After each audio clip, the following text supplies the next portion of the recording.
4 নম্বরে প্রিয় বন্ধু হওয়ার জন্য ধাপ অনুযায়ী কি করব। তো প্রিয় বন্ধু হওয়ার জন্য আমাদেরকে ধাপ অনুযায়ী করতে হবে হলো পরিকল্পনা। তো 4 নম্বরের সঠিক উত্তর হলো গ।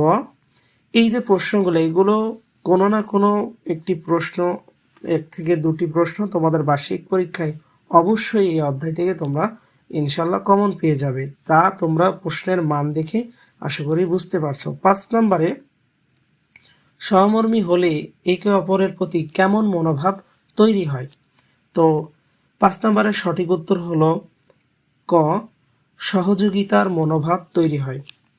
এরপরে দেখো 6 নম্বরে নিচের কোনটি বন্ধুত্বে সহমর্মিতার আচরণ।